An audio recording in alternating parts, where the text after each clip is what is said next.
welcome to episode 131 of BigRedBarel Geek Speak, a place for all your nerdy needs on BigRedBarel.com.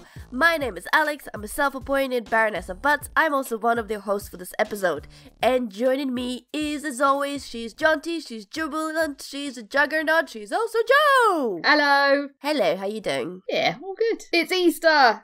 Basically eat chocolate for an entire weekend. It's good. I know, did you just have to hide a bunch of eggs from yourself? No. So you wouldn't eat all of them for breakfast? I may have been eating mini eggs for breakfast. Possibly. I can neither confirm nor deny. Totally allowed this time of year. Bad vegan. We're also joined by wonderful, dangerous, and darling Diarmuid. Hello there. Yeah! Hello there. Yeah! Yeah, Joe's doing Easter right. I'm not. I need to go to the shop and get more chocolate, clearly. Yeah. It's like, it's the weekend when it's perfectly acceptable to eat chocolate for every meal. Indeed. Ooh, there was somewhere around here a really big chocolate egg, and I don't know where it's gone. Maybe someone ate it last night in their sleep. Which is naughty, because you're not meant to eat your Easter eggs before Easter Sunday, so... Well, it has been here for weeks on my desk, and now it's not here anymore. Dun dun dun da, da, dun. da. You must get Detective Pikachu in and solve the crime. Can I get a real detective in rather than a Pikachu? Oh, but he's so good and adorable. Also voiced by Danny DeVito. No, he's not. Oh, it's amazing. It would be funny if he was, though. But he's not. It actually makes sense. Anyway, let's start with a time waster of the week, and this one is courtesy of Jo. Yeah. So I have the pleasure of not really seeing many adverts on telly because I don't really watch telly apart from like on streaming services and stuff. So occasionally an ad will come along that I'll see because it's so good that it kind of gets shared around everywhere. And that's true of the latest Apple advert, which they did with Spike Jonze, which is called Welcome Home. And it's basically an advert for like their Apple, basically their version of like Alexa, their version of like the Amazon Echo. It's the Apple version of this. It's called a HomePod, I think, or something like that. And yeah, that's essentially what it is. Seriously, their names, gosh. I know, Damn it. it's so clever. So the advert's really, really cool, and it's got that, I think she's a singer, dancer, actress person called FKA Twigs. I'm so old, I'm such an old lady, I had no idea who she was before I watched this. And basically she comes home from work, and she kind of is in a bit of a grump, because obviously she's been at work. And she puts some music on, and her flat kind of like sort of changes with the music. It's really, really clever, and it has her like dancing around the flat. And the link that we'll share has the advert in it. But what the video that I'm actually talking about is the behind the scenes video that has been released showing how it was done. So if you watch the advert first, a lot of people will watch it and think, that looks like a ton of CGI, like how they've done it, basically how they've extended her apartment out and made it look like really, really clever. But it's not. It's all practical effects. It's all hydraulics and clever camera work. And it's so, so clever. And this behind the scenes video is just really, really cool. Shows some of the sort of creative process and how the set was built. So yeah, it's like 7 minutes long or something, which is nothing, and it's just really, really interesting for anyone that's kind of into production design or behind the scenes stuff for cool things like this. So yeah. Yeah, I just had to watch the start of the video before we started recording, and Yeah. it does look like there's loads of like couches that extend, and there's mirrors being used, and it's like, it really would have been easier just to do it in CGI, wouldn't it? It's such a clever idea that kind of sells the feeling of the product. And this is what Apple do really well sometimes with their adverts. It's like their products aren't that amazing when you think about it. Like there's nothing that this does that the Amazon Echo doesn't do, or any of the other kind of home pod type devices. But this kind of really sells the feeling of, you get home, you put your music on, and the way she dances in it, and she kind of like moves, and she has a glass, and she tips the glass, and the table extends, and it's so clever, and it's so well done. And when I first saw the advert, I thought to myself, you know what?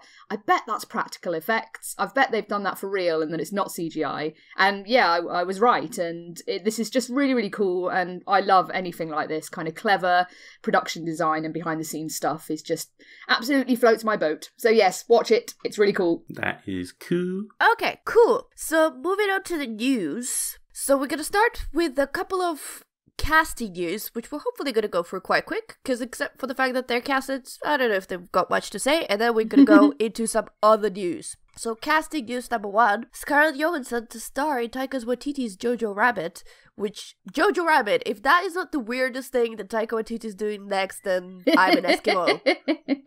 Is this like an adaptation of JoJo's Bizarre Adventure or something? I don't exactly know, because I don't know what JoJo Bizarre Adventure is, but anyway, the premise of it, from all I know about it is that it is set during World War II. There is a young man or a young boy, because there always is in Taika Waititi's movies, who is in Hitler's army, and he discovers that his mother, played by Johansson, is hiding a Jewish girl in their home. And Waititi apparently is said to actually play Hitler, because sure, that makes sense. Yes, that's about right. In the most bizarre casting ever. The answer is no, it is not an adaptation of JoJo's Bizarre Adventure. I thought it might not be, but, I thought, I'll kind of guard myself and back it up, just in case. Waititi as Hitler is going to be interesting. Sounds mental. Interesting. This sounds absolutely mental. He specifically said that he won't be complimentary to Hitler. Well, I should hope not. Yeah. I'm just surprised that people even ask him that. So are you going to portray him in an understandable and compassionate way, Hitler? How strange. I mean, as far as Waititi goes, this is the strangest thing he's done, really. It sounds so peculiar. Yeah, I mean, obviously he's so hot right now after like Thor and everything else. So he's like, top property in terms of Hollywood directors and stuff. So he can kind of do what he wants, and this is it apparently. This is what he wants to do. Okay. Sure. Okay. I don't know if you guys watched his TED Talk, which is quite old by now, but when we were all going through Thor Ragnarok phase, I went on the craze of basically YouTubing Taika until I can't watch his videos anymore. A lot of his, one of his videos that was really interesting was his TED Talk, where he was talking about creativity in many ways. Yeah, I saw that one. Yeah, and he did tell a story that he was obsessed with drawing a nasty swastika for some reason, and he couldn't like decide whether to be ashamed of it or not. I can't exactly remember what he was said, but it just came to my mind that like, yeah, I think he's sort of fascinated with that time in a way, and how that affects, if they're saying a young lad, a young boy, so developing mind. So this is totally something right up his alley in terms of underdogs and finding yourself and stuff like that, and skating on the boundary of being funny and incredibly sad at the same time. Well, there you go. I can see that. I didn't realize I would be secretly disappointed it wasn't his version of Akira, but oh, can you imagine? Oh my god, yeah, let him do Akira. That would be just extraordinary. Oh my god. Next. It's what he's doing next, I'm sure. Yes. Let's write letters. I worry about Akira. Letters. I worry about it a lot, because looking at what they did to Ghost in the Shell, which was just an abomination, and then what they've also done to Battle Angel Alita, I'm very concerned about who gets their hands on Akira. I'm like, no, don't mess with Akira. Don't ruin it. It's gonna happen. It's gonna happen. Sorry, I'm possibly putting some of you on the spot, but do we know who has rights to Akira? Is there some Hollywood studio? There were rumours a few years ago that Keanu Reeves was involved in a form of Akira adaptation. There was, that he was going to be a producer of some kind. Yeah, and then there was another rumour that Leonardo DiCaprio was involved. Or and that his production company had actually bought the rights, but again... so God knows. But it's been in development hell for so long, to be honest, who knows who has the rights now. Yeah. It's been so long, they may well have reverted back to the original owners, which would probably be a good thing. Yes, probably a good thing. I mean, I would love a great adaptation of Akira, but what worries me is that I don't think Hollywood can do it, because if they try and do what they did with like Ghost in the Shell, then it's just not going to work. Akira just cannot be adapted like that. It's so much bigger than that. A question I'm going to throw out. Has there actually been a good adaptation of a Japanese anime? I think All You Need Is Kill, which was obviously Edge of Tomorrow. Yes, I think that worked pretty well. I think, but that wasn't really an anime. That was, I don't know if they ever made that into an anime. Yeah, that was a manga, I think. Yeah. So that's kind of, I think, the closest that springs to mind. Yeah. I don't know if there's been a decent Hollywood. There's always going to be a first. There's always going to be a first. Yeah. I mean, Ghost in the Shell drove me nuts because it is stunning to look at, right? Weta Workshop did such an incredible job on the mechs and everything in that film, and it's just completely ruined by the disaster that is the script. And it's just it's frustrating to watch. And, because you look at it and it's so pretty and beautiful and you want it to be amazing because it nails the aesthetic so well, but it just gets everything else completely wrong. So, Anyway, should we go to more exciting casting news? Sure. Yes. Pedro Pascal is going to be in Wonder Woman. And that's it. That's all we know. That's it. That's exciting. He's so good, and it's nice to see him be in like what could potentially be a good film rather than Kingsman 2. This seems to be a very similar way to how we found out about Kristen Wiig, where it was just like she was announced, and then a few weeks later we found out who she was playing. Now we found out Pedro Pascal is in Wonder Woman 2, and in a few weeks we're probably going to find out who he's going to play. Yeah. So, I mean, people will be speculating already because they know obviously that Kristen Wiig is Cheetah, so they'll be like, what storylines involve Wonder Woman and Cheetah that's got a dude in it that Pedro Pascal could possibly play? I have no idea. I have no idea about the comic. I'm just speculating based on the stuff that they might need for the movie. Yeah. And I don't want him to be a bad guy. So this is not even me speculating. It's to be like, this is what I want and this is what I don't want. And yeah, this is like it's gonna happen because I'm in charge of the universe. Anyway, I don't want him to be a bad guy. I'm tired of him being a bad guy. But at the same time, I don't think he can be a love interest because if we have one takeaway from Justice League, is that Wonder Woman was still a little bit hang up on Steve Trevor's. Yeah. And can you blame her? I mean, you know. No, totally can't blame her. But it'd be weird to have a love interest that she's not really in love with, unless it's a point of that love interest. I think they're still going to try and push the stupid Batman and Wonder Woman thing at some point for Justice League 2. Based on everything that's happened, I don't think they're ever going back to that, ever. They're going to do maybe Wonder Woman 2, maybe, and like they're obviously hiring for that now. They might do a third one, but I don't think you're ever going to see Justice League back together again. I think Warner Brothers are going to work really hard to just reboot everything because I don't think it's worked out their way. But is Aquaman still happening? Well, yeah, it's already filmed. It was filmed ages ago, so it's already in the can. Especially, it didn't Ben Affleck say that he started being Batman already or something? And he's bowing out? Yeah, just go away, Ben Affleck. You're not my Batman. Get lost. I thought he did a good job. It's just the rest of it was utter cack. Yeah. But yeah, I don't know. Whoever they get in next, I don't know. I don't think they've learned anything. It really doesn't seem like they've actually picked up on anything that's going to improve things going forward. They still don't have that Kevin Feige figure, which means that it's just not. And I don't necessarily mean you have to have Kevin Feige. I just mean you have to have someone there who can point the direction, because right now it's directionless. So anyway, doesn't matter.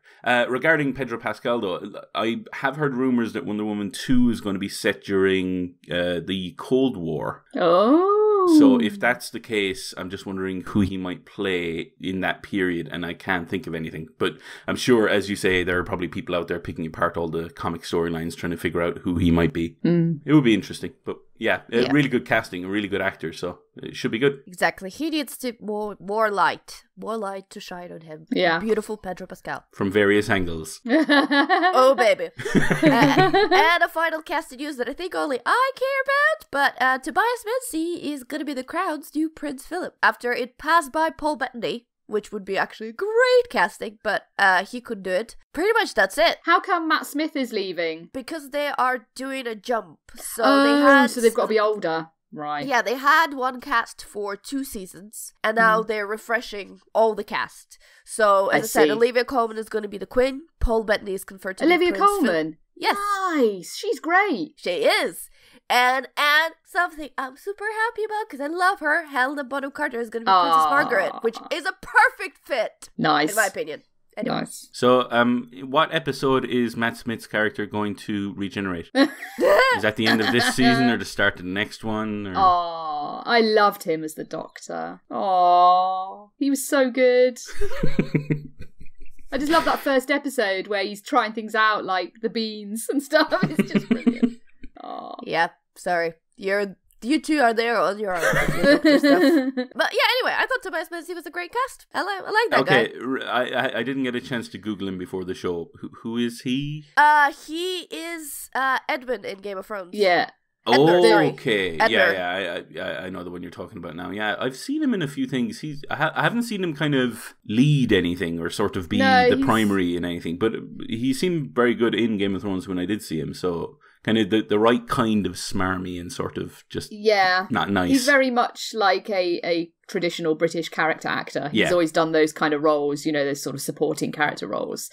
So, yeah. The first time I ever saw him was in Rome, and I love Rome. And Rome! Great. That's right, he was in wasn't that. Wasn't he Pompeii? No, he wasn't in Pompeii in Rome. He was someone else. I can't remember. To Google!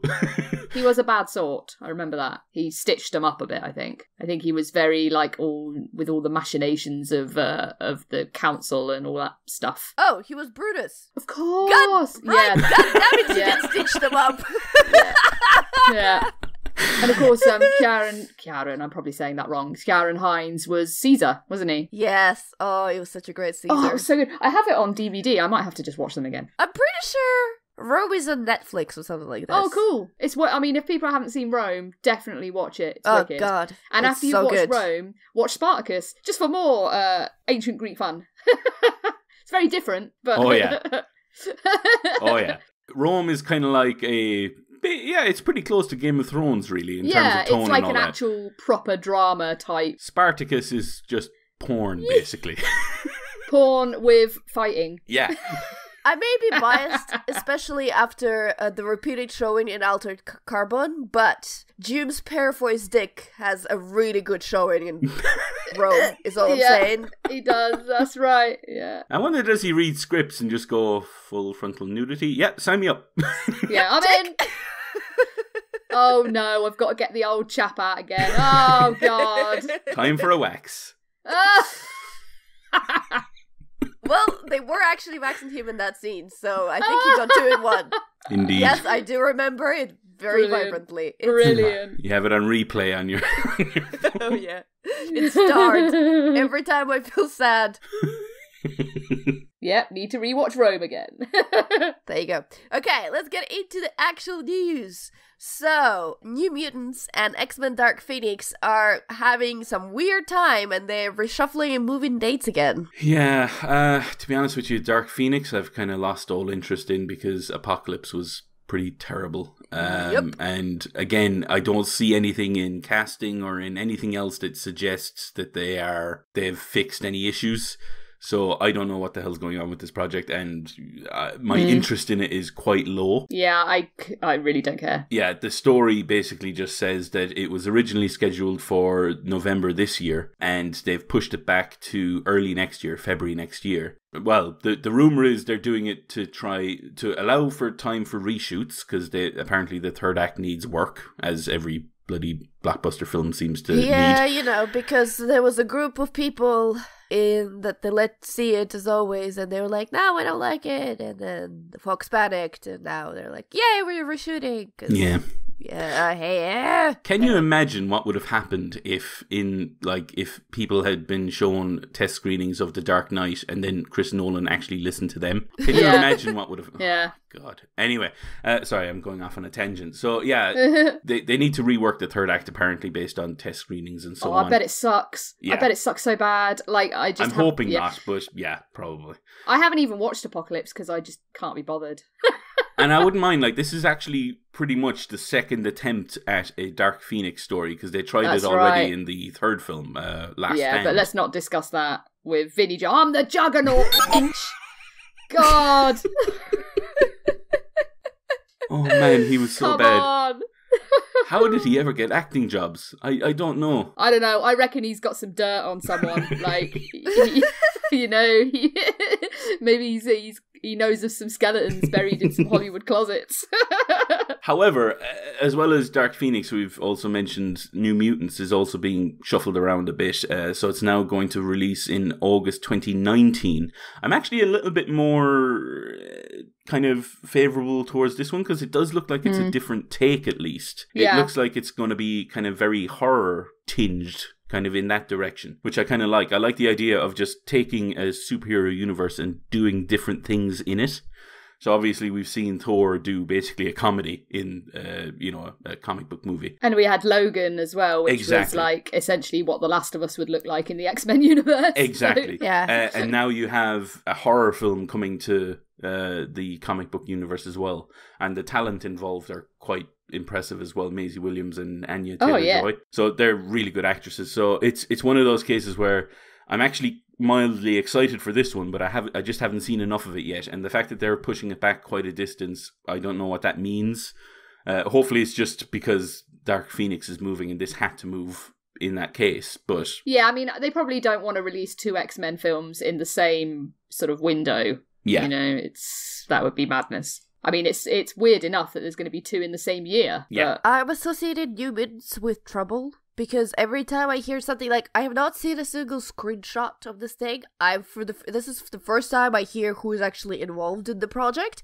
But every time I hear New Mutants, it is either delayed, or there are some other problems, or there is something else. There has been a teaser trailer, I'm sure. Oh, really? I believe there has been, because I've seen images and like moving images of Maisie Williams in this movie as like, and it's more of a tone piece rather than an actual trailer explaining the story. But that's where I got the idea, or where the impression for me came that it was a horror-based thing, because that seemed to be where the teaser trailer was pointing to. But you can have a watch after the show just to see yourself, but I'm sure there's a teaser trailer for New Mutants. Well, yeah, this is the first time I hear about this, so mildly excited. I don't know, what are they trying to do? Are they trying to get all the Game of Thrones stardom into their mutants? First Sophie Turner, now Maisie Williams? Yes, basically, yes. So sooner or later, Sean Bean's going to show up as like, and just die. He's going to show up in one scene and Mr. die Sinister, in the next Mr. one. Sinister, and then, because if he plays Mr. Sinister, he can't die. Hey, that'd be a turn up for Sean Bean, wouldn't it? Look, I don't die in this one. I wonder if he has the films he hasn't died on kind of tattooed on himself as a kind of a mark of respect. It's a very short list, so he has enough room. Oh, poor Sean Bean. Good old Sean Bean. So, not poor Konami at all. Stupid Konami. Konami, again, strikes back. I don't know. There's a hashtag I could refer to here, but I won't. Yeah, because I'll have to bleep it so it won't really work.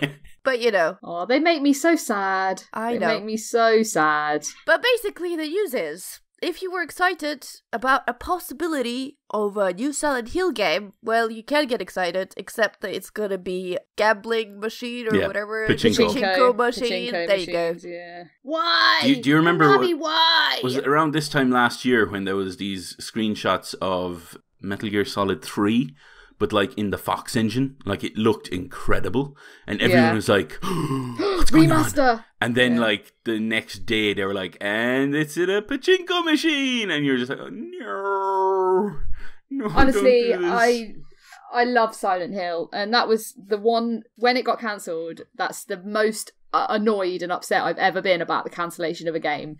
Because I was like, come on, you had Del Toro, Norman Reedus, it was going to be epic. I mean, this was the coolest teaser of any video game. And so good. I probably would never play, I've never played Silent Hill before. Oh really? It's so good. They're so good. I'm a scaredy cat. I can't. Yeah, I they're can't terrifying. Yeah. No, I just can't. I barely can watch them. And like, the experience of you playing PT, it's it's a separate comedic episode of people should have been filming me on camera because how I was hiding what I was streaming was ridiculous. But even to me, whose game is so not targeted into me, after we played it, I was like, oh, okay, that makes sense. 2005, that's cool. Like, it worked. It worked so well. It was such a great idea. And then for it to just get scrapped, thrown away, it's such a loss. It was part of the fallout of the Kojima Konami, breakup. And it's just unfortunate, and Silent Hill was just the casualty of that particular end of the relationship. But this is just depressing. Like, come on, you own one of the most fascinating properties in horror games, and you're going to turn it into a pachinko machine.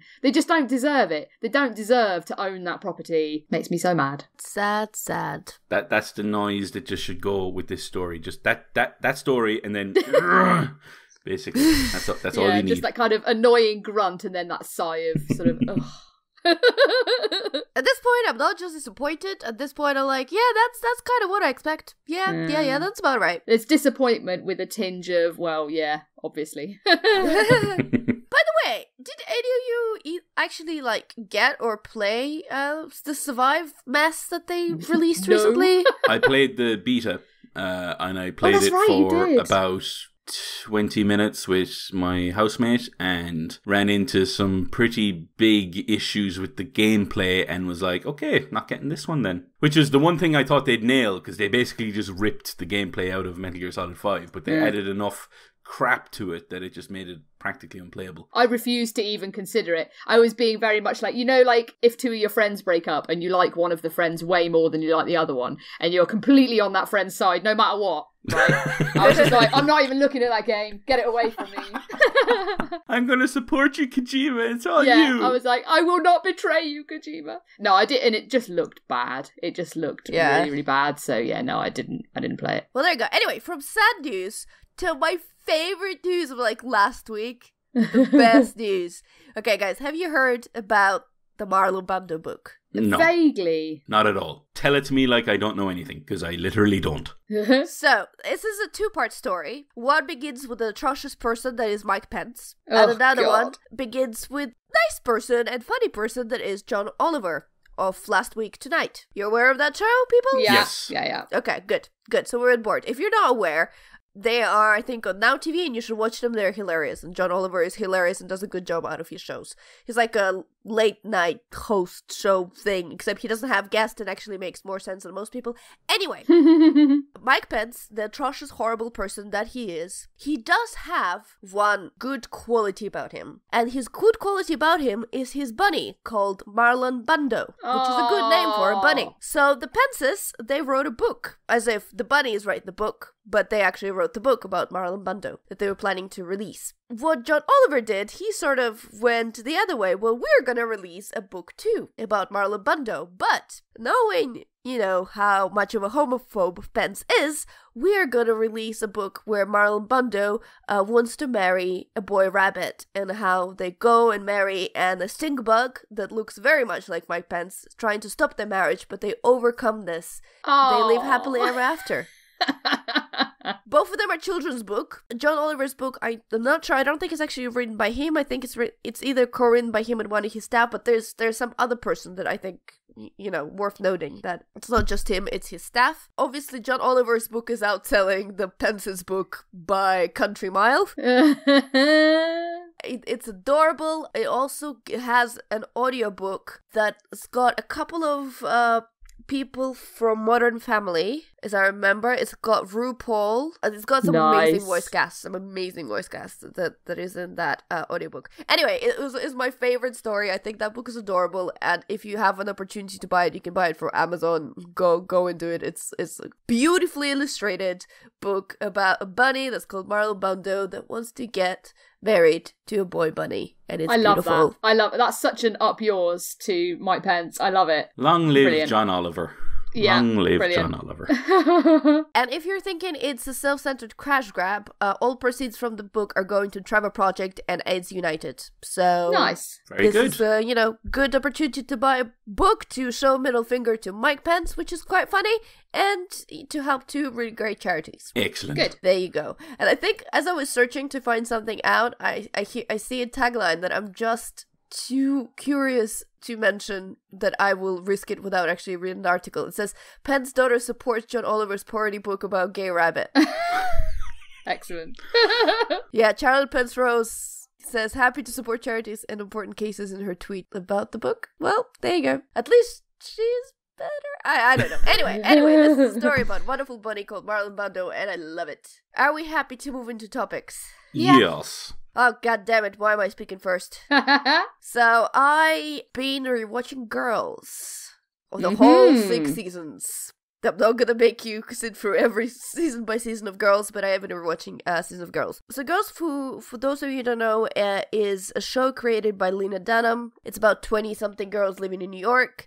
It might initially look that is your answer to Sex and the City, but it's not really. I think actually girls are way more honest about sex than Sex in the City ever was, and way more realistic about sex, ironically, but there you go. But in general, I think because it was sort of the big project that brought Lena Dunham to the spotlight, you kind of always discuss girls within the context of Lena Dunham, and especially lately she's been stuck in a loop of saying something stupid and apologizing for it. Yeah. And it's always like, oh god, is Lena apologizing for something she said again? You know, I haven't been following all the stuff she apologized for, but some of them are quite silly. And so yeah, so I don't know, people tend to, I don't want to say not like her, but kind of roll their eyes at her a little bit. Yeah, I can kind of, she annoys me quite a lot sometimes. Like, I watched Girls, and I thought some of it was really, really well done, like very clever. But some of it, again, is incredibly self-indulgent,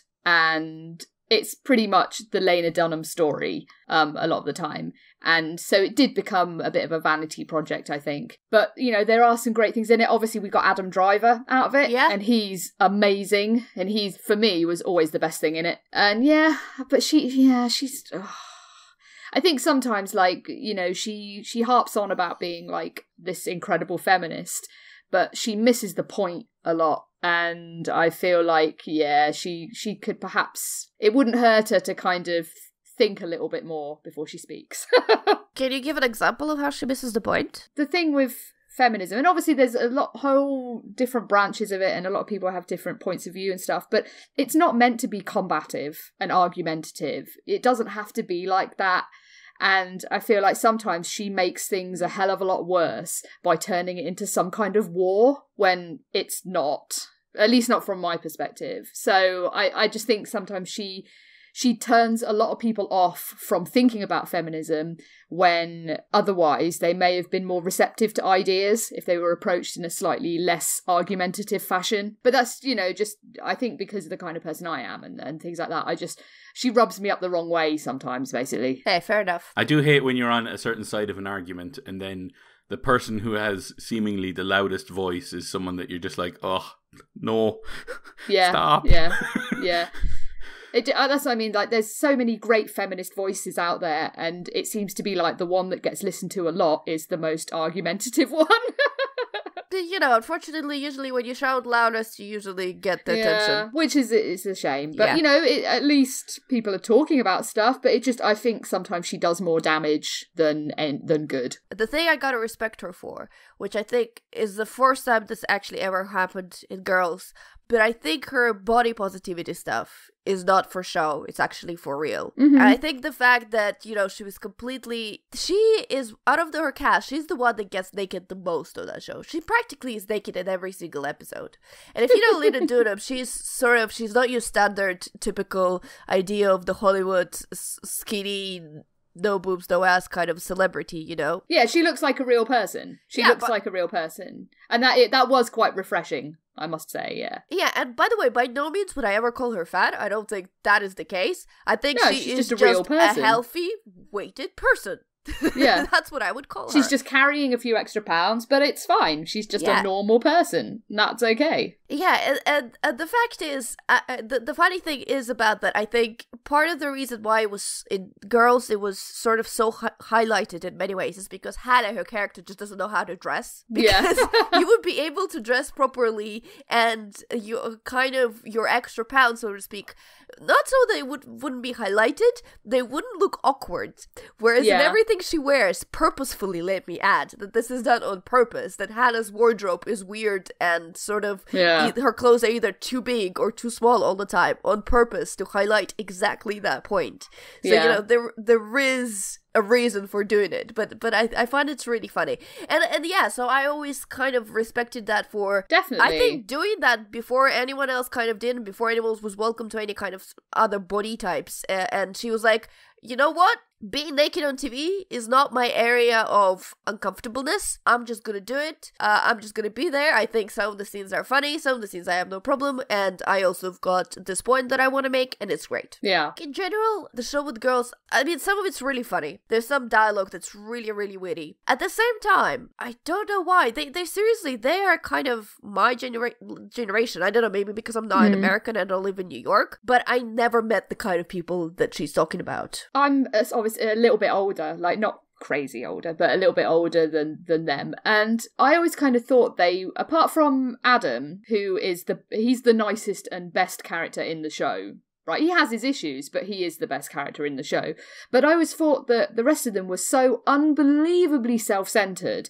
And that was kind of, for me, what was actually quite clever about the show. It was millennials in a nutshell. You know, it was that kind of, we're the most important thing in the world, this is how we're going to live our lives, and everyone else can just deal with it. And so actually, I kind of look at Girls as a bit of a satire a lot of the time, and that it was kind of turning a mirror onto a lot of people who perhaps should sort of look at themselves a little bit and not be quite so self-centered. You know, it was fascinating. I don't think it ended very well. I think the last season was pretty poor. Oh, did you? I didn't mind it. I mean, I thought there's some character exits that were a bit awkward, and I didn't really believe, and I think look, the Girls has been out for a very long time, and if I throw a bunch of names at you, I don't think it's going to make a bit more sense, but I never really understood the whole Jessa and Adam thing, I'll be honest with you. That just kind of felt a bit... It felt like that needed to happen to push Hannah in a certain direction. It sort of didn't feel like a natural character development, it felt like a plot device. It felt like, you know, it'd be a natural reaction for Hannah, and you're on board with what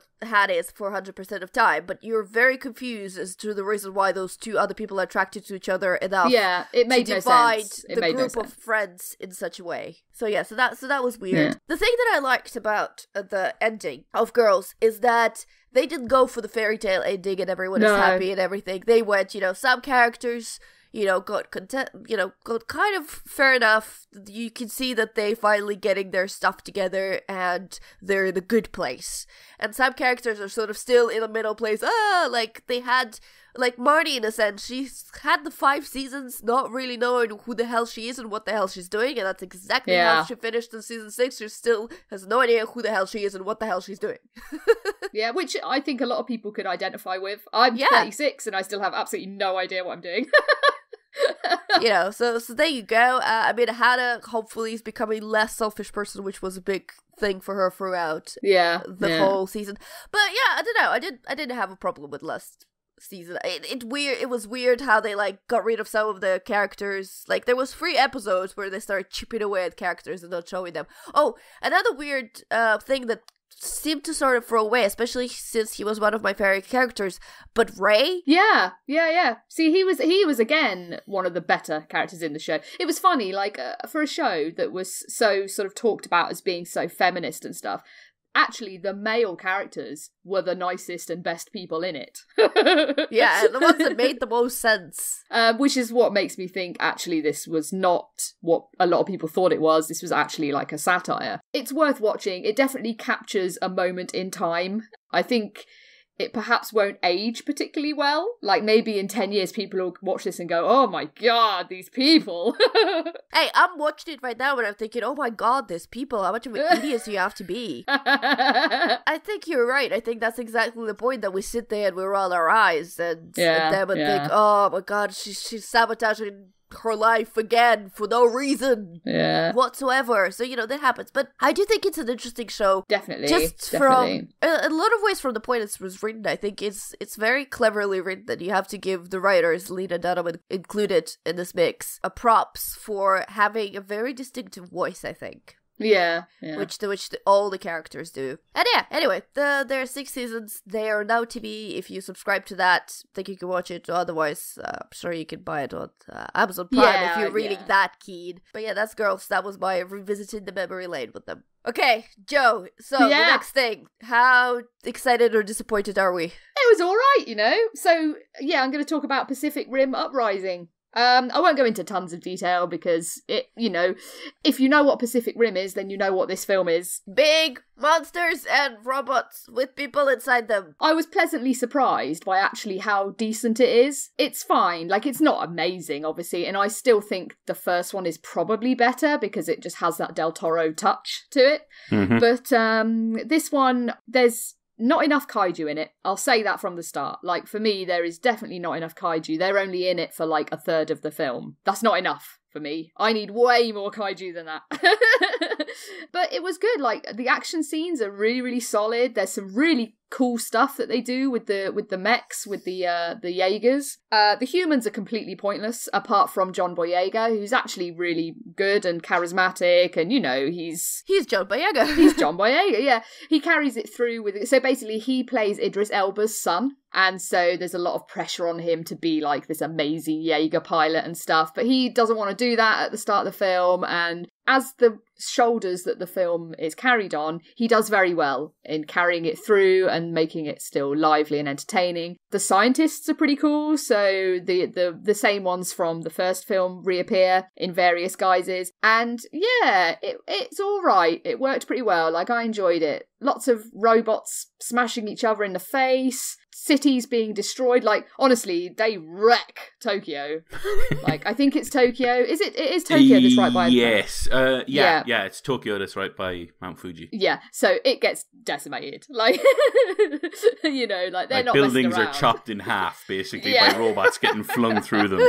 Yeah, and that's kind of fun. And there are some cool little things. And as long as you can kind of just ignore the humans, because they are completely irrelevant, really, and just enjoy the giant Jaegers fighting other Jaegers and then kaiju later in the film, then you'll enjoy it. It's good fun. I would say, just on the human front, the humans are better than the humans in the first one outside of Idris Elba. And obviously the scientists return, so they're the same. But Boyega does such a better job than Hunnam did carrying the movie. He's much better. Like, you actually want to watch him. You don't want to scream at Charlie Hunnam every time he's on screen and just say, "Get in the Jaeger, I don't want to see you. Just go away."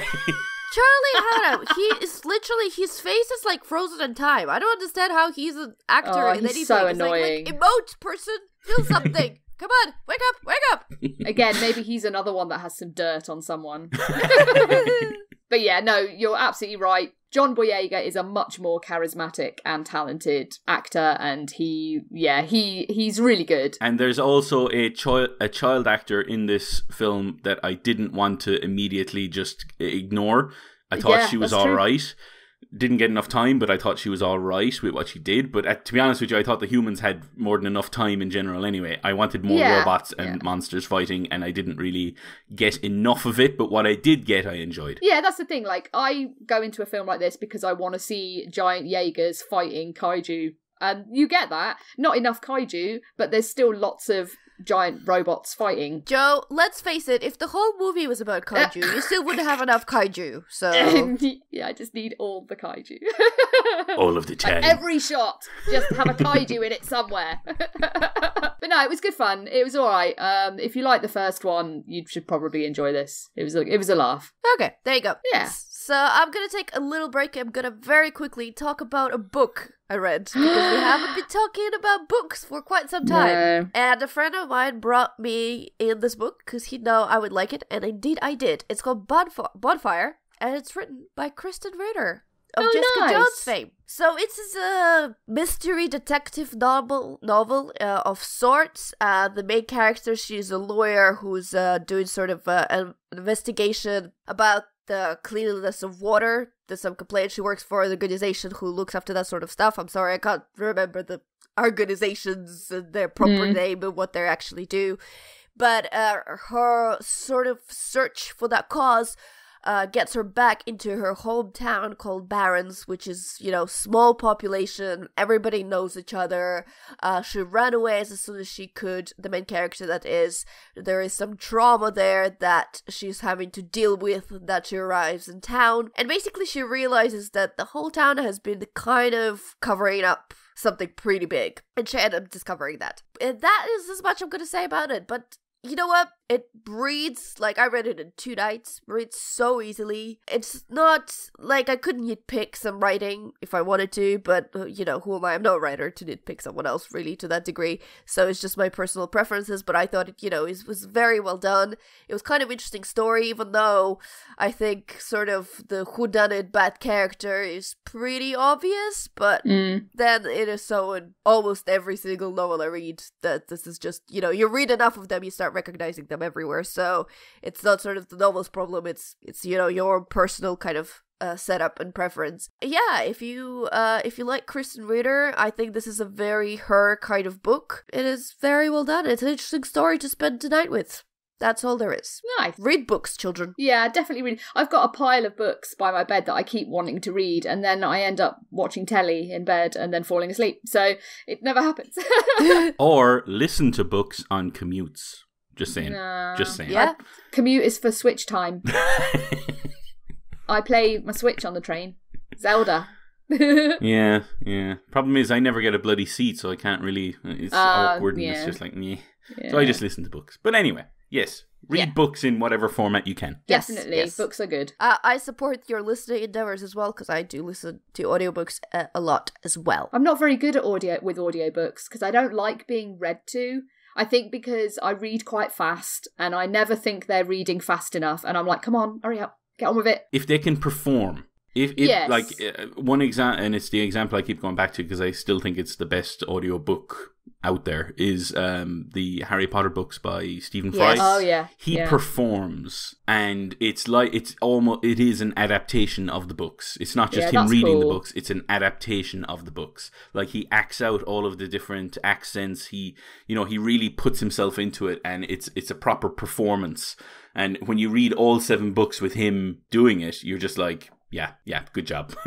Nice. Good job. This is it's still my favourite adaptation of the books. The films don't hold a candle to his reading of the books. That is true. It's probably good to note that this is not a standard for every audiobook. It's a bit of a gamble, and I know it is for me because it does depend a lot for me whether I like the book or not, depending on who narrates it. And sometimes I'll really click with the narrator and it'll be really nice, and sometimes it'll be a really struggle. I remember reading all the Expand series books, and they had that one narrator for the first 2 books, or for the first 3 books, and then for some reason they switched narrator for the 4th book, and I could barely get through the 4th book. Not because the book wasn't good, but because that narrator I just couldn't get along with. And then when they returned to the to the original narrator in book 5, I celebrate. I was like, yeah, he's back. I can enjoy this again. But yeah, some of them just read it out. Some of them act it out. It just depends on book by book basis, and there is a little bit of a gamble. And I mean, at some point you'll start recognizing names, and you'll maybe I know that anything Will Win narrates, I'll readily listen. Luckily for me, it includes all the catalog of John Scalzi books, so I'm good. But yes, it is a gamble. Moving on, Di, you've been playing Far Cry 5. How's it? I have indeed. I haven't finished the game, so I'm not going to be able to give full impressions, but I can just give the first section of the game and just talk about that. Joe, you have it as well. We're going to co-op soon. I can't wait for that. Yes, so there's some aspects of the game I can't talk about, like the multiplayer, because I haven't tried it yet, and the arcade, which looks impressive, but I haven't touched it all. I've just seen videos of people converting Counter-Strike maps and all this other stuff to Far Cry, and it looks impressive. So there you go. However, the Far Cry 5, in case you've been living under a rock, from Ubisoft, is set in America for the first time. So all of the previous games have all been kind of set in these exotic, faraway locations, and this is the first one that has basically come home, although it's not really home. Anyway, so the game is set in a fictional place called Hope County in Montana, and you are a rookie deputy with the police force there. And it's pretty much your first sort of experience when you jump into the game. Unlike all of the other games, you get to choose your character, you get to customize them a little bit. So choose a man or a woman, and haircuts and skin color and all that kind of stuff. You start the game and you're going to a militaristic religious doomsday cult called Eden's Gate, and you're there to execute a warrant for the arrest of Joseph Seed, who's the leader of this group. You can tell he's a bad guy. Yes, just from his name. He is. So he is the bad guy. He's the leader of this group, and the story kind of starts off from there. What happens after you try to arrest him? As you might imagine, it doesn't go very well. So the game kicks off from there, and you're basically stranded. So the way they explain how this group kind of cuts off Hope County from the rest of the world and tries to take it over itself is actually well enough told. You kind of understand what they're talking about. So that's fine. But the entire thing is about trying to liberate this area from this cult. And similar to other Far Cry games in the past, or the more recent past at least, it's a massive open world. And it's split into a number of sections, and you have to kind of liberate each section to kind of progress the story and whatnot. And the game plays just like the Far Cries of the past. Like, there isn't really much of a change there in terms of moment-to-moment gameplay. Still, my favorite thing to do is just roll up on a place with a bow and arrow and take them all out, which is the best thing in the world.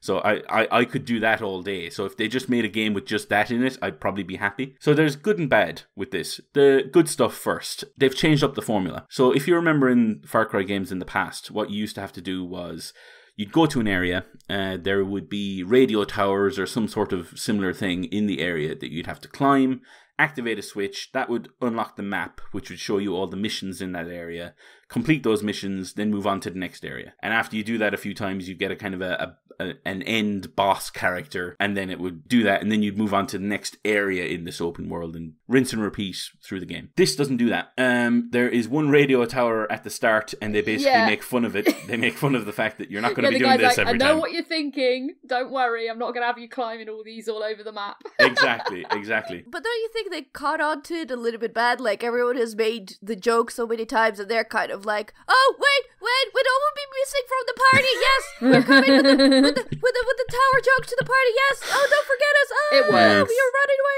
Yeah. away. It works in this particular setting. At least, like, they avoided it in Far Cry Primal. They obviously, this is the first real attempt that they could do it since 4, which is where it got really bad. Like, that's when it was like it really was a joke. Crazy. But at this stage, it was fine. The best thing about the game is the outposts and stuff, and taking them down. And what I really like about this particular iteration, I don't know if you guys played 4 or 3, but the outposts were just slightly muddled up, rinse and repeat kind of things, where there was a bunch of enemies and you basically just have to take out the enemies. What I like about Far Cry 5, at least so far, of what I've played, is each outpost seems to have its own kind of identity. So there was the farm outpost. Yeah. There was like some kind of meat factory outpost. They've all these different, and it actually makes sense for where they are in the world. They're not just randomly located and just sort of, there's an outpost, go do whatever. There's like a caravan park outpost, and they all kind of, the geometry of those outposts fit what they're doing. The characters there give you missions, and for the caravan park one, it's the manager of the caravan park who's giving you missions. Things like that. It all kind of makes a bit of more sense in terms of the world. And I like that it has its own identity, that you roll up on an outpost and it just looks completely different to the previous one. I do like that. In terms of the stuff that I don't like so far, I've come across a few issues that I'm hoping get patched up pretty quickly. There was a few graphical issues. The sound is a bit weird. The sound is one of the things they've always nailed in Far Cry games in the more recent past. This one seems really strange. Sometimes you hear people, they sound like they're way off in the distance, and suddenly you're seen because they're right next to you. And other times you hear someone, you whip around going, oh my god, I'm about to be attacked, and there's no one there. And it turns out they're way away. The sound mixing seems to be all over the shop. Now, you're talking to someone who's half deaf, so I don't know if that's just a problem with me, but I've seen other reports online of a similar thing, so I don't know if it's... I've noticed a little couple of things like that. Definitely, like, the balancing seems off. So, like, I had a situation where there was a woman being attacked by a cougar, and it sounded like she was right next to me, and I was like, okay, I'll save you. And she was miles away, and I was like, well, you're all the way over there. You know? So, you died there. Yeah, well, she did. I couldn't get to her in time, but I did kill the cougar, so... Well, at least, you got the important bit, right? Talking about that, actually, that's one of the things that I don't know if it's the same throughout the whole game, because I've not played nearly enough yet, but you don't seem to have to kill animals for stuff. Like, it's just for money, so if you want to make a few quick bucks, you can kill some animals and sell the skins and stuff. But it's not like previously where you needed it to, like, upgrade pouches and stuff. Yeah. So that made me happy, because I don't like killing the animals, so if I don't have to do it, then I won't. So that kind of ties into another thing I was going to talk about, which is the progression. Yeah. Which is, so instead of, in the previous games, you would play through the game, everything you did would count towards experience points, you'd level up, and as you leveled up, you'd unlock points to then use to unlock perks and new abilities and such. This game changes that up. So instead of having a perk tree, number one, it kind of opens it up so you can unlock almost any perk straight away. The only ones you can't really unlock are the ones that are like follow-ons from previous ones. So, for instance, you can't unlock the wingsuit until you've unlocked the parachute, which makes sense because if you use a wingsuit and you don't have a parachute, you're buggered. So there's things like that. But you can basically unlock any perk straight away. You just have to save up enough points. The way you earn points in this game, though, isn't just a general experience thing. It's all about challenges. So challenges being kill a certain number of enemies with the pistol or the shotgun or whatever. Or capture or kill a number of different animals. That's where it does come in, where it does kind of play into this is why you should hunt the animals or whatever. It's not necessary, but you can do that as well. So that's how the progression works. And I actually prefer that because it's a bit more open. And the entire game is a bit more open. We were talking about the lack of towers and all that. The entire game is completely open from the very start. You can go wherever you want. And unlocking story missions and side missions and all that is all about exploring an area, finding people, and then talking to them. That's the only real way of unlocking all of that stuff. So it's nice that it's very, very open like that. However, it does seem to run you into a few more issues. And the one big thing that I wanted to discuss, because it's something that happened to me yesterday when I was playing the game, is there seems to be, again, it's another thing that can probably be patched, but it might take a little longer. There seems to be a few scripting issues with the missions. Oh, right. So, for instance, I was doing a mission yesterday, and again, I won't spoil anything story-wise, but it required me to win a firefight, then get on the turret of a truck, and have an NPC drive the truck, and then I take out some vehicles and all that along the route. The first time I did it, I got in the truck, we went along, but I died. So, fair enough. It resets, and I'm in the truck, but the NPC hasn't spawned. Oh. The NPC was a character from the town, and they spawned in their building, and then they're running towards the truck, but it's like at the other side of the town. So I'm looking back at them, and I'm seeing them run towards me, but they never have enough time to get to me before the mission seems to time out. It seems to go, you clearly failed because you didn't, catch up with these vehicles or whatever. Can you reverse back and pick them up? No, you can't actually change seats. Once you're in the turret, I couldn't change to the driver's seat. So I was just stuck there.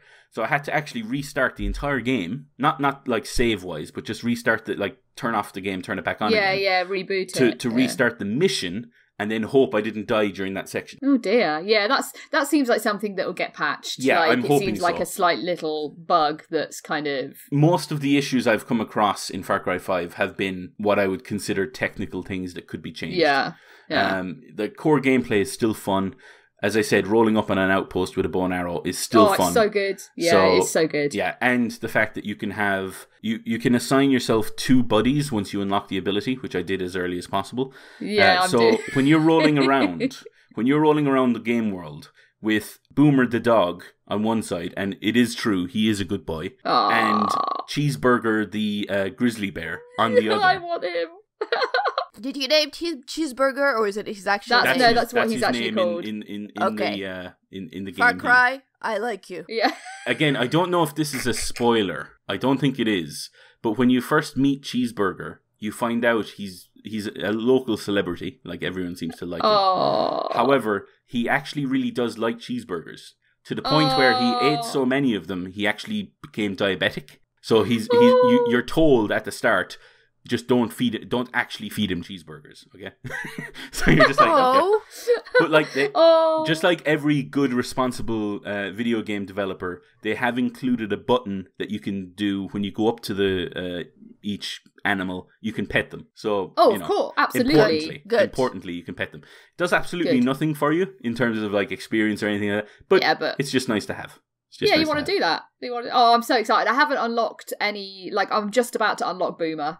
Obviously, I had to go and do that as soon as possible. Yes. And I'll be doing the same, unlocking all the allies as quickly as possible. Good. But, I really enjoy it. One of the things I'm loving the most about it, actually, is the soundtrack. I think it has a marvellous soundtrack. I love Americana music anyway, and this just has some really, really great stuff. Yeah. And, it's just, I'm just really, it sucked me into the world almost immediately. And, I'm having a lot of fun with it. Speaking of soundtrack, though, no Skrillex. Which is a mark against it. You're not burning down weed fields and having Skrillex pumping into your ears. So that's a knock against it. Really enjoyable. Again, I'm just I I would say I'm about a third of the way in. Nice. I'm enjoying it so far, outside of those few glitches and stuff. But again, hopefully that's something that gets patched. And yeah, so far, so good. It's enjoyable. I'm liking it. Okay, cool. As you have guessed from me, stayed pretty much silent. I have not played Far Cry 5, so I have no opinions. I'm just glad those guys are having fun. Yeah, it is really fun. Love it. So, Joe, you had some thoughts about X-Files? Just super briefly. So the most recent series of the X-Files finished this week. I have not realized it started and then finished. Keep it that way. Just don't bother. So if anyone watched the last season, which was like the big X-Files revival, then you'll know how disappointing it was. And this season, if anything, is even worse. It's just, it's so depressing. Like, I'm an enormous X-Files fan. It's my favourite TV show of all time. And I was so excited about the revival, but they've just completely fluffed it. Like, it's just not good. And my biggest issue with it is like, because occasionally there's like a good episode. So there's like maybe 1 or 2 good episodes in each season, which of course is not enough. But my big issue with it is just, they've just forgotten who the characters are. Scully has just been wrecked. She is not Scully anymore. She's just a shadow of her former self. And that's kind of why I just wanted to talk about it ever so briefly, because it's just finished. Is that as an X-Files fan, it hurts me to say it, but please don't bring it back. Well, hasn't she said that she's not coming back? Yeah, and having watched this season, I can see why. Fair enough. Honestly, I won't go into details because of spoilers and stuff if anyone does want to watch it, but it's just not her. She's just not Scully anymore. She's just some weird woman that doesn't behave like Scully, doesn't think like Scully. And it was just depressing to see, because you think how amazing the X-Files was and what a brilliant character Scully in particular was and how well sort of they work together. It's just not the same. It's not good at all. Even Skinner is in it and he's rubbish as well. It's depressing. So I've decided I'm going to forget that they exist. Like season 10 and 11, as far as I'm concerned, don't exist. And the X-Files ended at the end of season 9, and that's the end of it. So it's like the Indiana Jones trilogy. Yeah. Don't you mean quadrilogy? No, yeah. Trilogy. Yeah, so it's very sad. So if anyone's been kind of like on the fence and thinking about maybe picking up the Blu-ray or something like that, just don't. If you love the X-Files, just forget that these 2 seasons exist and just watch the old ones again. Random, completely sidetracked thought for X-Files that just occurred to me, so I don't know why. This is not helpful. Have you watched the last episode of Nashville, Joe? No, I've got to watch it, the most recent episode. Are there aliens? No. Is that what made you think about it? It was on last night, right? It was on last night. So yeah, I'll watch it after this. Yeah. I'm gonna make the sound again. Oh, what? Yeah. Anyway, I'll watch it. For anyone that's not Joe and me, this has been completely useless, and I apologize. But Nashville is so good. It's been really good. Okay. Okay, and the last topic of our agenda today, and I feel we might have some disagreement there, but Ready Player One. Yeah, so Ready Player One. Wait, Joe, have you seen it? Sorry. I have not seen it. Okay. What? You haven't seen it yet? I thought you did. Oh, okay. I will steer well clear of spoilers then, just in case. I'll be going to see it this week. Cool. So yeah, I saw, as Alex was alluding to there, I saw Ready Player One last week. I was invited to a screening. There were like actual celebrities at your screening, weren't there? Well, yeah, Daniel Krupa from IGN was there, so hey! that was nice. I didn't have the courage to go up and say I really like Prepared to Try. Good job. So I'll keep this fairly brief because I did do a review on the site that you can read if you like. I went into Ready Player One apprehensive. I knew the talent behind it were good. I knew Steven Spielberg, obviously, is one of the greatest filmmakers ever made or ever created or ever born to us, and we're lucky to have him. The one who graced the earth with his presence. Exactly. I like the work of like Ty Sheridan, Mark Rylance, Olivia Cook. I like those actors. All that kind of stuff was kind of on the good side, but on the bad side, for me at least, while I enjoyed the story of Ready Player One, from the original book, I really disliked the writing. I thought it turned into lists of references, like literal lists, where characters would just list out all of the various things that they've read or played or watched or whatever to get to know this character and whatnot. And it just kind of annoyed me. So I was kind of worried when the writer, Ernest Cline, was actually also involved in writing the screenplay, because I thought that was possibly a very bad thing. However, for those that don't know, Ready Player One is set about 25 years in the future. The world has gone to crap, as you can probably tell by its current trajectory. And economies have collapsed, and it's really bad times. Basically, two young guys, at the time young guys, in terms of James Halliday and Ogden Morrow, set up a company called Gregarious Games, and they create an online virtual reality game called Oasis. And it's basically, if you think about it, it's just a giant, ever-expanding virtual reality world where people can basically do whatever the hell they want. And obviously, as a form of escapism, this is ideal. And people have jumped at this, and that's why it becomes incredibly popular. However, James Halliday dies eventually, and he leaves behind a quest. Because he's a big gamer, he's a big nerd. He kind of loves this stuff. And he leaves behind what can only be described as a very Willy Wonka-esque quest, where people can look to earn keys, which unlock an Easter egg within the game, and doing that gives you full control of the chocolate factory. I mean, Oasis. So it's all about, getting control of this thing. At the same time, there's another company called IOI, Innovative Online Industries, and they're the baddies. They're the baddens. They are the ones that want to take control of the Oasis because they're a competitor, but they're constantly in second place to the Oasis. They want to take it over so that they can introduce like advertising and all the usual muck that you would expect EA to do.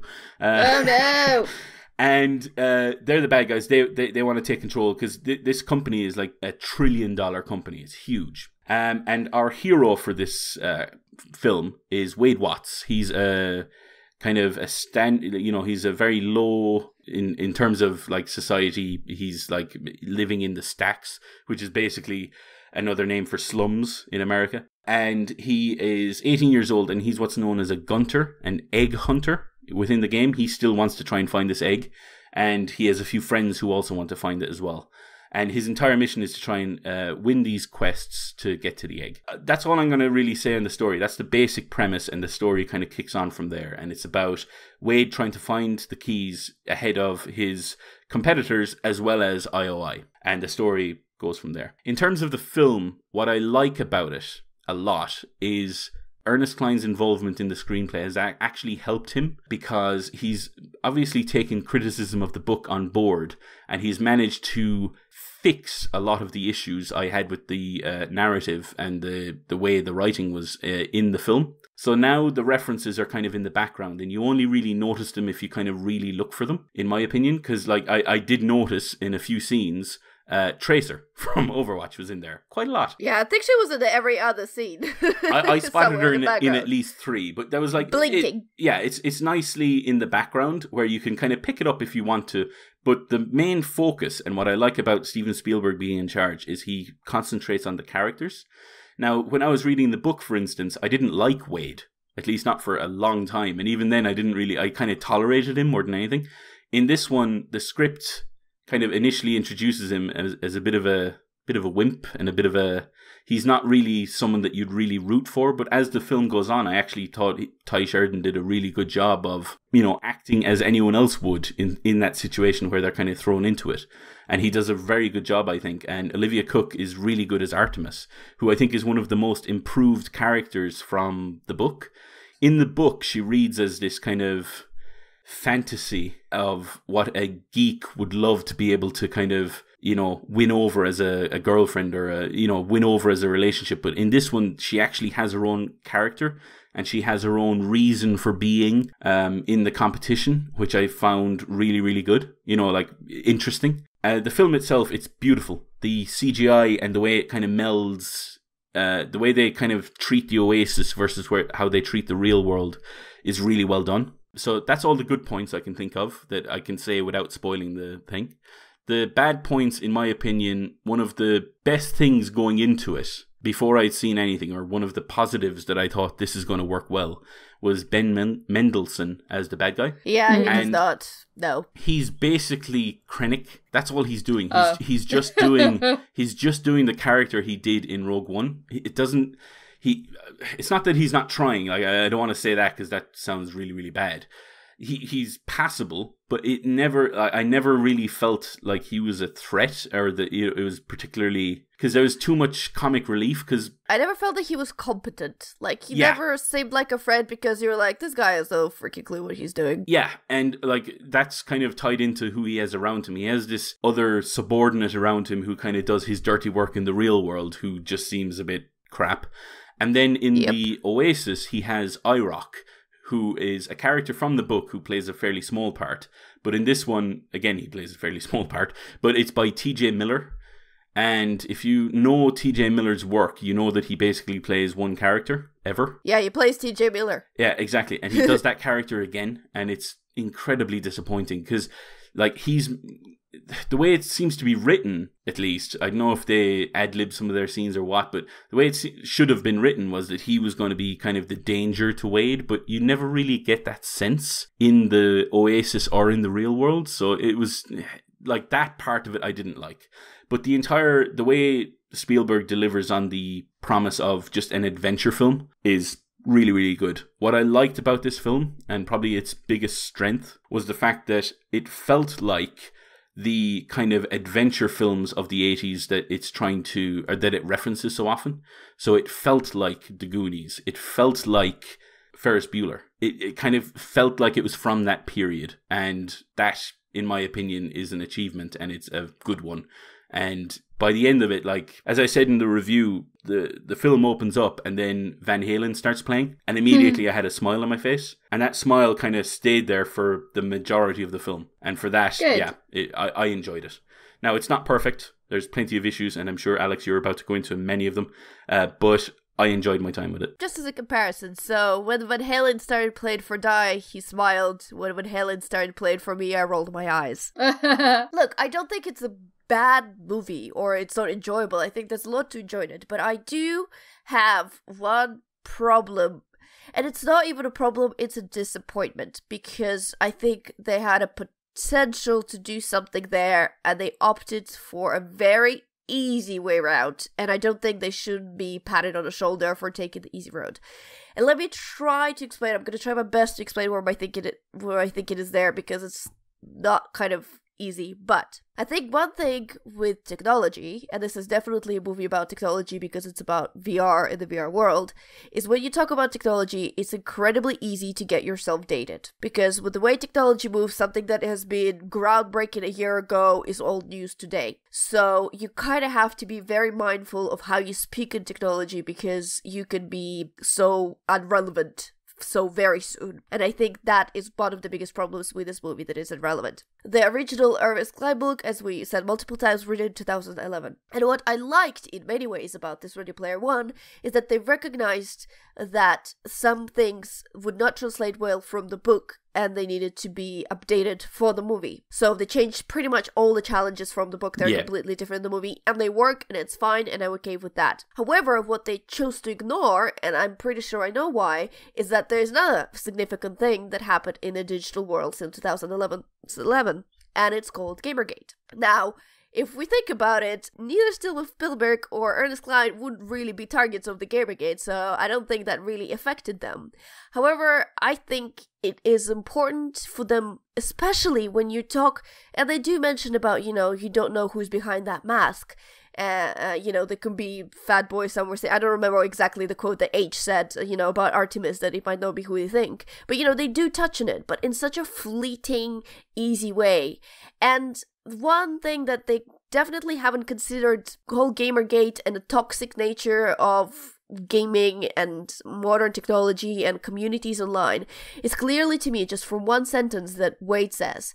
He says, a fanboy can always tail a hater. Now, to me, this immediately rings. Like, I've got alarm bells going on straight in my head. A hero of my movie would never say that, because that immediately in my mind creates some gates for communities and some gatekeeping and fanboys and all that kind of stuff, all like negative stuff they associate with Gamergates and toxic people telling me what I can and cannot like, right? So to me, the main character would be very careful not to say that. This was obviously not a problem to them. This is obviously something that they not at all considered. And in that, you know what, it's not that they had to, but I think it's just such a missed opportunity, because this movie to me almost immediately became irrelevant because it hasn't touched on any points of this being people hiding behind the avatars that to me were interesting. There is H is the unknown figure, and I think kind of the discussion of who was behind an H avatar was kind of interesting in the book, and it's sort of just in the movie, it just flashes by. It's not important, you know, all that kind of stuff. So to me, it was all about the pretty. It was all about the references without really looking at what the references are. It was all about the fanboys without understanding the fanboy culture. It was about avatars without really understanding what avatars represent.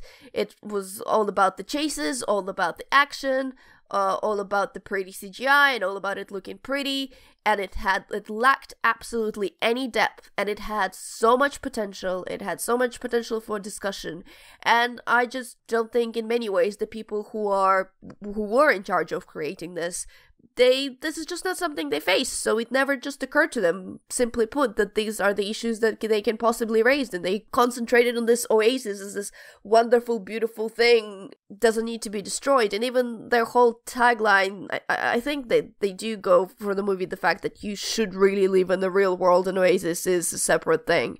I don't remember exactly how they do it. I watched Ready Player One a while ago.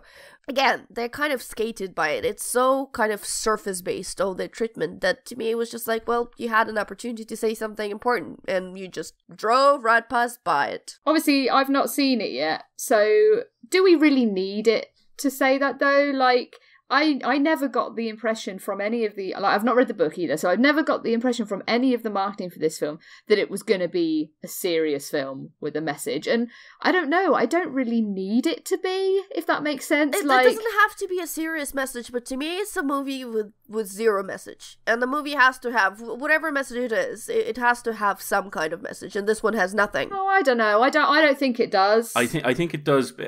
Based on my viewing of it, number one, it doesn't have a serious message. It doesn't tackle social issues in any great way, as you mentioned. It doesn't tackle Gamergate at all.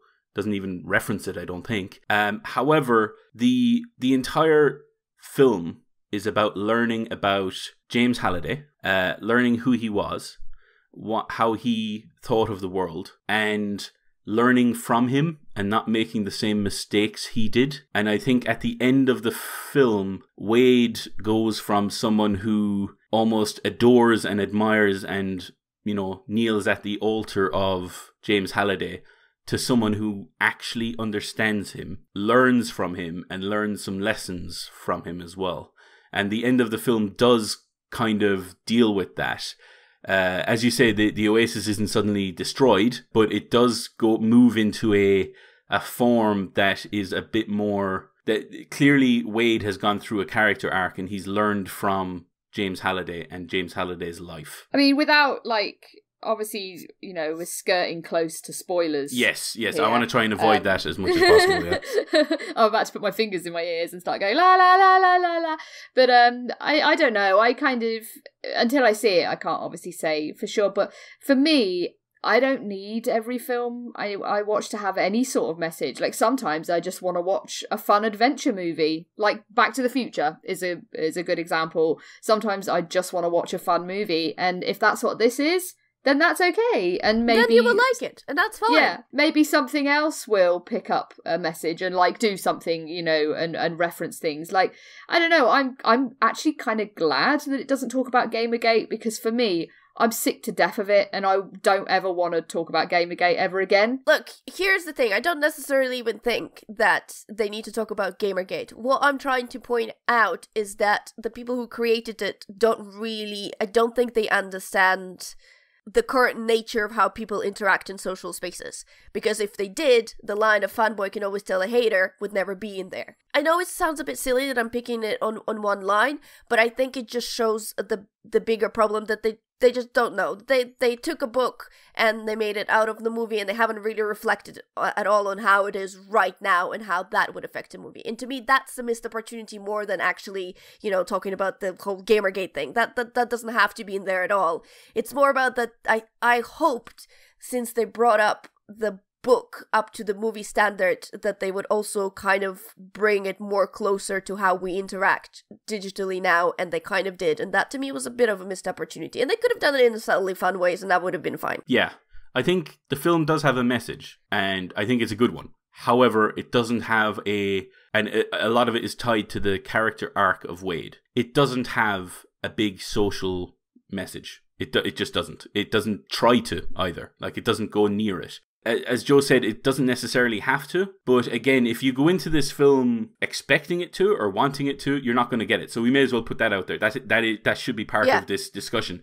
It doesn't have big kind of ideas to talk about. It's an adventure film. That is it. It doesn't try to be anything else. It delivers, I think, on the adventure film bit. But yeah, if you go into this expecting it to say more than it's saying, you will be disappointed. And I think, you're right. It doesn't say anything big.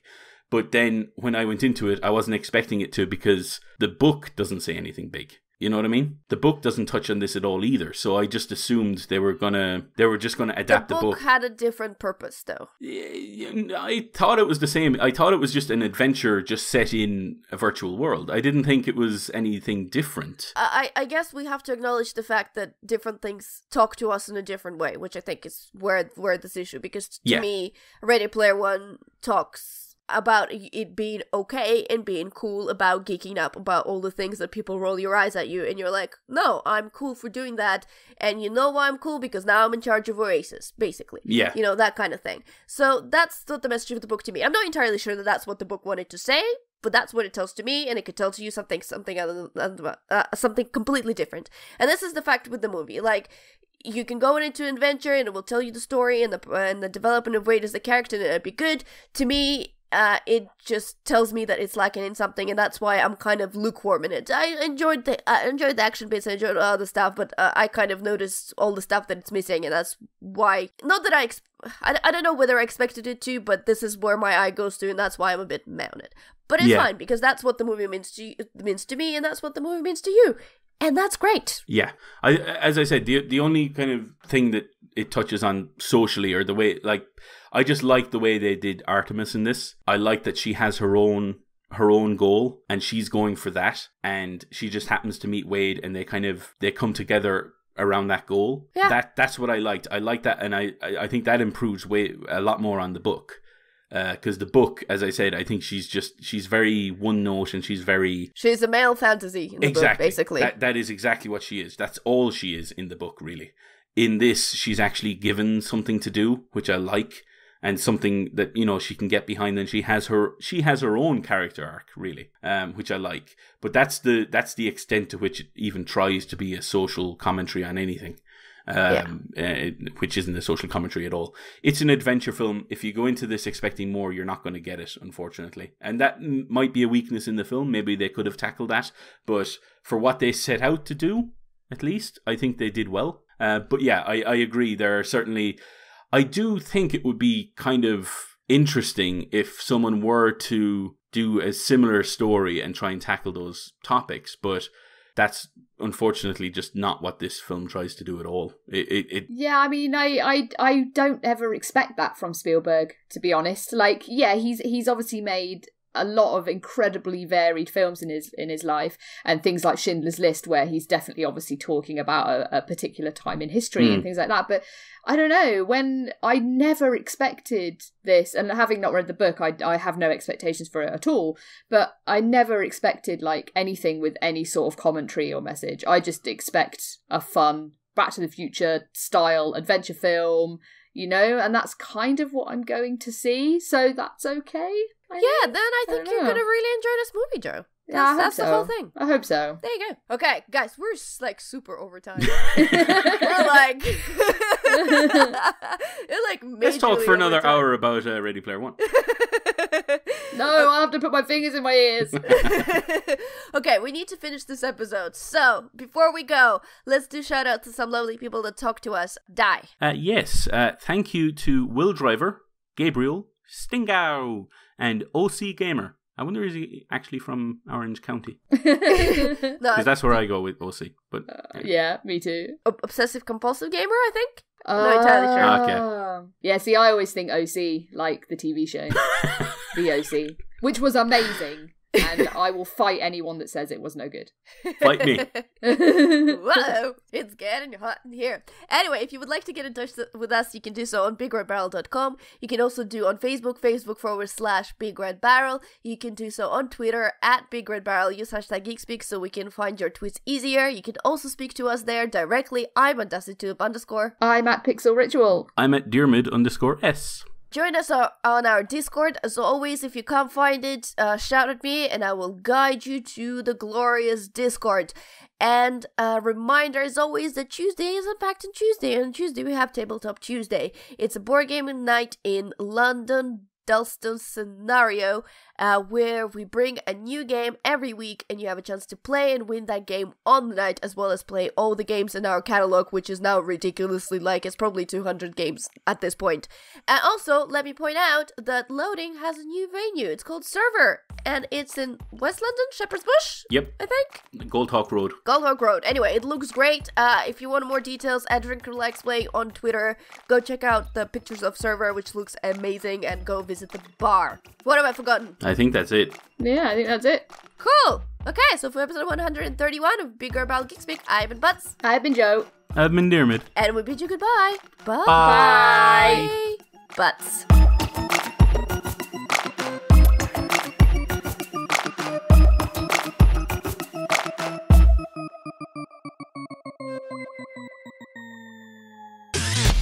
You and your ears are quite welcome. For the podcasting goodness that you just heard. Why not roll on over To BigRedBarel.com for more podcasts, news, reviews, and videos from the biggest, reddest site on the internet. BigRedBarel.com